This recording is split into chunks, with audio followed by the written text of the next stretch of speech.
السلام علیکم، کیسے ہیں آپ لوگ؟ امید کرتی ہوں آپ سب لوگ خیریت سے ہوں گے، خوش باش ہوں گے۔ ہاں جی جناب، آج ہم آپ کے لیے رم سے محبت کی ایپیسوڈ 52 کا پارٹ 2 لے کر حاضر ہوئے ہیں۔ سب اچھا رسپانس دیں گے، لائک شیئر کمنٹ کریں گے، اور جنہوں نے سبسکرائب نہیں کیا وہ چینل کو سبسکرائب کریں۔ 350 لائک اور 130 کمنٹ ڈن کریں۔ پلیز لائک کر دیا کیجیے، لائک میں بہت کنجوسی کرتے ہیں آپ لوگ، نہ کیا کیجیے، 1 سیکنڈ لگتا ہے لائک کرنے میں۔ پلیز سب لائک کریں گے اور پیارے پیارے سے کمنٹ کریں۔ چلیں بڑھتے ہیں ایپیسوڈ کی جانب۔ 8 بج رہے تھے جب علی اور فائق گھر میں داخل ہوئے۔ رومیسا بیگم ہال میں بیٹھی ان کے آنے کا انتظار کر رہی تھی۔ انہیں گھر میں داخل ہوتا دیکھ کر وہ اپنی جگہ سے اٹھی۔ السلام علیکم۔ دونوں نے ایک ساتھ انہیں سلام کیا۔ وعلیکم السلام بیٹا۔ انہوں نے دونوں کو محبت باش نظروں سے دیکھتے ہوئے سلام کا جواب دیا۔ جاؤ میری جان، آپ جا کر چینج کر آؤ، میں آپ لوگوں کے لیے کھانا گرم کرتی ہوں، کہتے ہوئے وہ کچن کی طرف جانے لگی۔ آپ کیوں کریں گی بڑی امی؟ وہ چڑیل کہاں پر ہے؟ فائق نے ادھر ادھر دیکھ کر معذلہ کا پوچھا۔ شرم کرو فائق، چھوٹی بہن ہے، رومیسا بیگم نے پلٹ کر اس کے سر پر ہلکی سی چپت لگاتے ہوئے کہا۔ چھوٹی بہن ہے لیکن چڑیل ہے، فائق ڈھیٹ بن کر بولا۔ فائق، علی نے تنبیہ انداز میں اس کا نام لیا تو وہ سر کو کھجاتا اپنے کمرے کی طرف بڑھ گیا۔ جا بیٹا، تم بھی چینج کر لو، میں اتنے کھانا لگاتی ہوں، کھانے کے بعد تمہیں اپنے دادو سے بھی ملنا ہے، انہوں نے کہا۔ خیریت ہے؟ علی نے پوچھا۔ ہاں خیریت ہے، بس انہیں تم سے کچھ ضروری بات کرنی ہے، انہوں نے مسکرا کر جواب دیا۔ کیا بات؟ علی نے پوچھا۔ وہ تم ان سے پوچھ لینا، فی الحال جاؤ اور جا کر چینج کرو، انہوں نے پیار سے اس کے گال پر ہاتھ رکھتے ہوئے کہا۔ ٹھیک ہے، وہ مسکرا کر پلٹا اور سیڑھیاں چڑھ کر اپنے کمرے میں چلا گیا۔ دارچی کو آخر بات کیا کرنی ہے؟ الماری کھول کر اس میں سے نائٹ سوٹ نکالتے ہوئے علی سوچ رہا تھا۔ ہو سکتا ہے کاروبار کے سلسلے میں کوئی بات کرنی ہو، خود سے کہتے ہوئے وہ واش روم میں شاور لینے چلا گیا۔ 15 منٹ بعد جب وہ شاور لے کر نکلا تو خود کو ہلکا پھلکا محسوس کر رہا تھا۔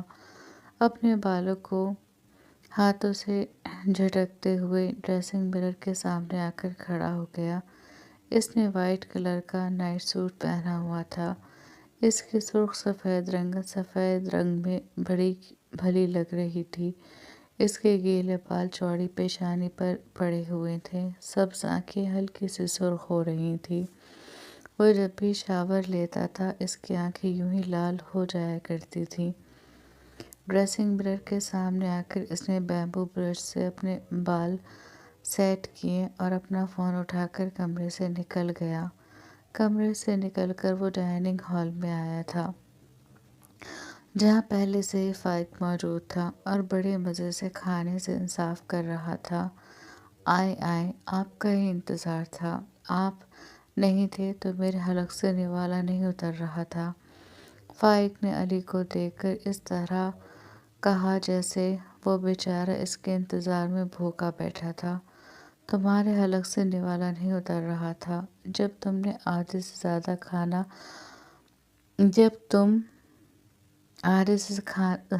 زیادہ کھانا لپیٹ چکے ہو۔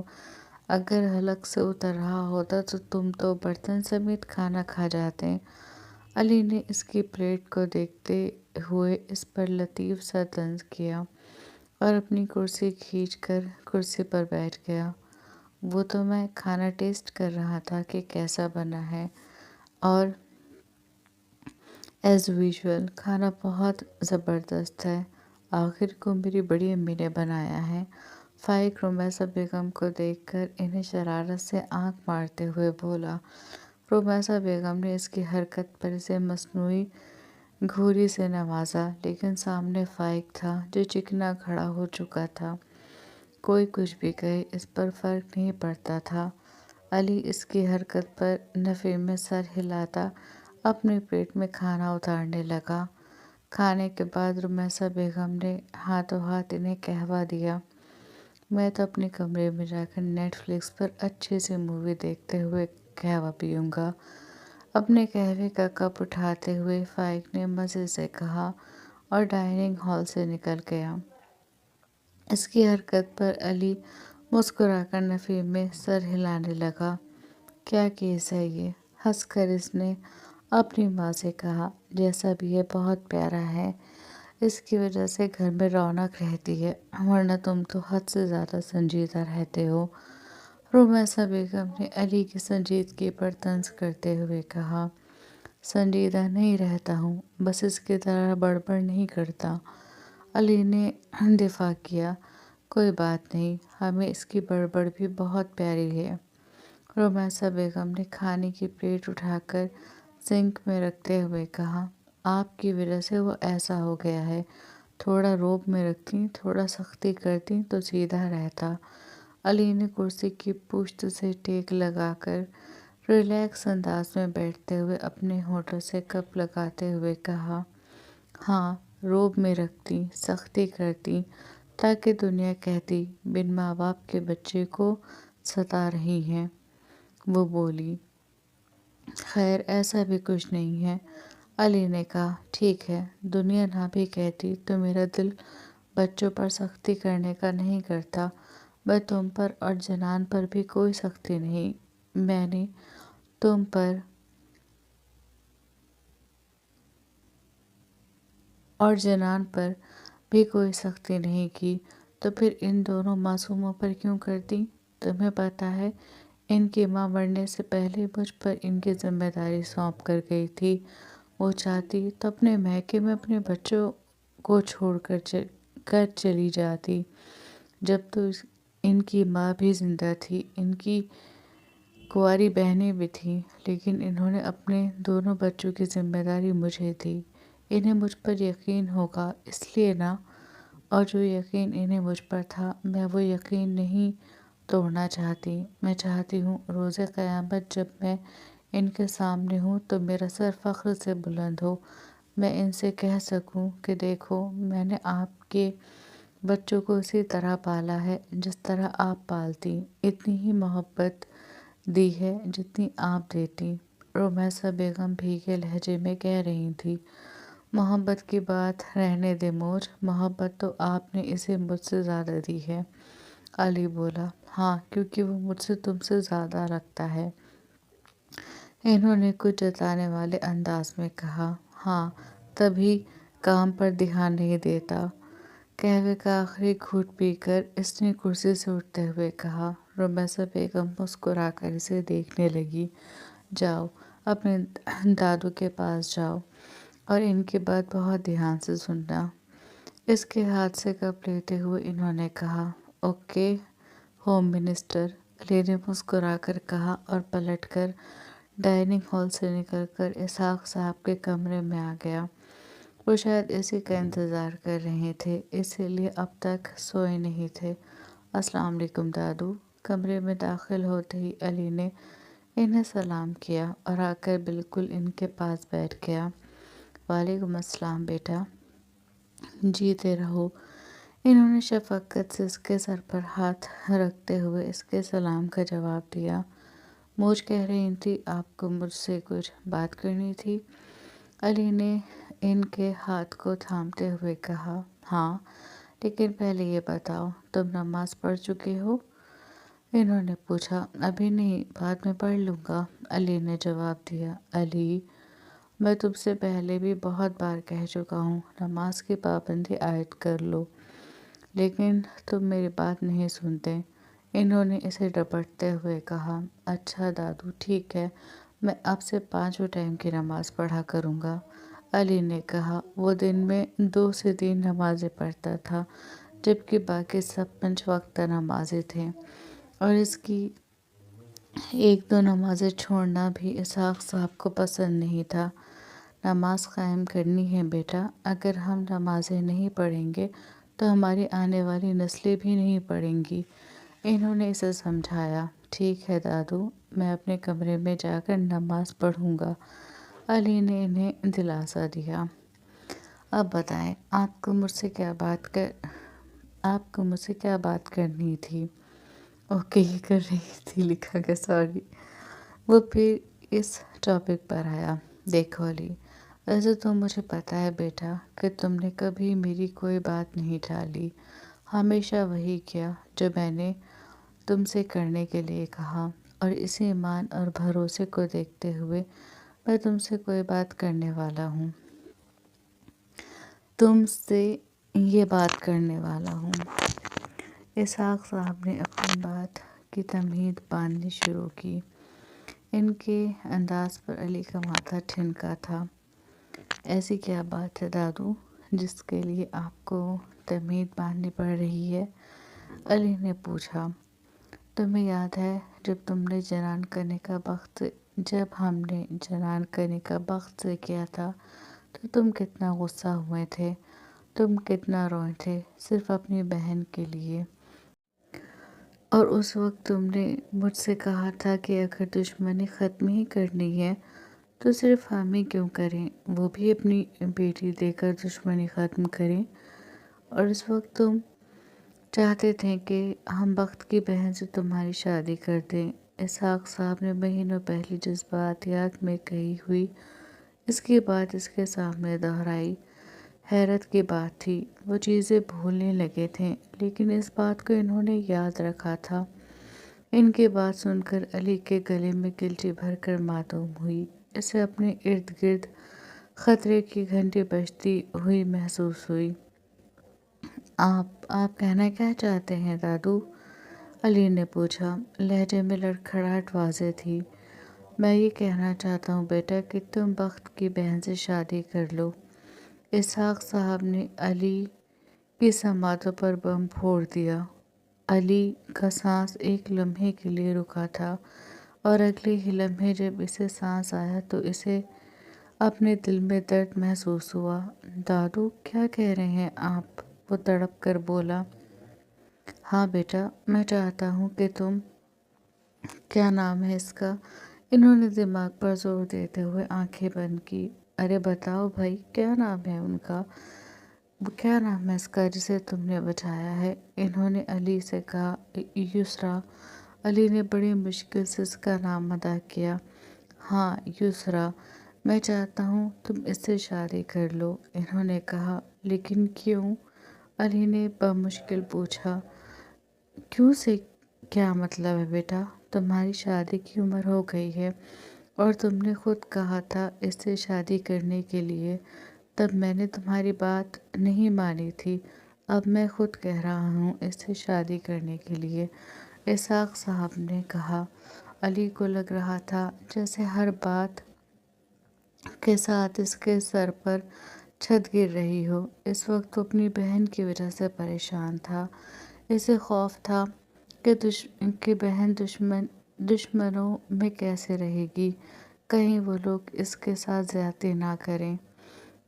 اپنے اسی ڈر اور خوف کی وجہ سے اس نے یہ بات کہی تھی کہ وہ بھی اس کی بہن سے شادی کرنا چاہتا ہے، وہ بھی صرف اپنی بہن کو پروٹیکٹ کرنے کے لیے۔ لیکن اب ایسا کچھ نہیں تھا، اب تو سب کچھ ٹھیک ہو گیا تھا۔ وہ اب کیوں اس سے شادی کرتا؟ دادو میں اس سے شادی نہیں کر سکتا، علی نے نظر جھکا کر کہا۔ کیوں؟ علی کی بات پر ان کے ماتھے پر بل پڑ گئے۔ لہجے میں ایک دم سختی در آئی۔ علی نے ان کی طرف دیکھا، نظروں میں بھی غصہ تھا۔ علی انہیں بتانا چاہتا تھا کہ وہ جنت سے محبت کرتا ہے، اس سے شادی کرنا چاہتا ہے، لیکن وہ خاموش رہا۔ جواب دو کیوں؟ اب کی بار لہجہ پہلے سے زیادہ رعبدار اور غصیلا تھا۔ ان کا سفید چہرہ ایک دم سرخ پڑ گیا، مر گیا، وجود بھی ہلکا ہلکا کانپنے لگا تھا۔ دادو، علی نے ایک دم ان کے بازو تھامتے ہوئے کہا۔ ہاتھ مت لگاؤ، انہوں نے اسے جھڑک دیا۔ علی لاچار سا انہیں دیکھنے لگا جو اس سے اپنا رخ پھیر رہے تھے۔ آپ یہ کیا کر رہے ہیں؟ انہیں اس طرح ناراض ہوتے دیکھ کر علی نے پوچھا۔ کچھ نہیں، بس اپنے مان کے ٹوٹنے کا افسوس کر رہا ہوں جو مجھے تم پر تھا۔ اسحاق صاحب نے کہا، دادو، تم نے اس لڑکی کی جان 2 بار بچائی ہے، کیوں؟ اور چلو یہ چھوڑو، تم خود سوچو کہ اللہ نے تمہیں ہی کیوں اس کی جان بچانے کے لیے چنا؟ انہوں نے اس کی طرف دیکھتے ہوئے کہا تو علی خاموش ہو گیا۔ کوئنسیڈنس تھا دادو، اس سے زیادہ کچھ نہیں۔ وہ بولا، کچھ بھی تھا، لیکن تم نے ہی جان بچائی تھی نا۔ اور اب میری بات سنو، شام میری جنان سے بات ہوئی تھی۔ کہتے ہوئے وہ علی کو سب کچھ بتاتے چلے گئے۔ یہ بات سن کر علی بھی حیران ہوا۔ وہ اپنے مجرم بیٹے کو بچانا چاہتے ہیں؟ وہ حیران ہو کر بولا، اور نہیں تو کیا؟ جنان کہہ رہی تھی، گھر میں سب بہت پریشان ہیں، اور ایک بات بتاؤ، جب مجھے تمہارے ماں باپ کو اس رشتے سے کوئی قباحت نہیں ہے تو پھر تمہیں کیوں ہے؟ انہوں نے کہا تو علی نے حیرت سے انہیں دیکھا۔ موج اور بابا کو پتہ ہے؟ اس نے پوچھا۔ ہاں پتہ ہے، میں نے پہلے ان سے ہی پوچھا تھا۔ ان دونوں کو اس رشتے پر کوئی اعتراض نہیں ہے، اور میں نے تو تمہارے ماں باپ سے یہ بھی پوچھ لیا کہ وہ ہمارے علی کے جوڑ کی ہے یا نہیں۔ دونوں نے بتایا ہے، وہ بہت خوبصورت ہے، بہت پیاری ہے، تمہاری جوڑ کی ہے۔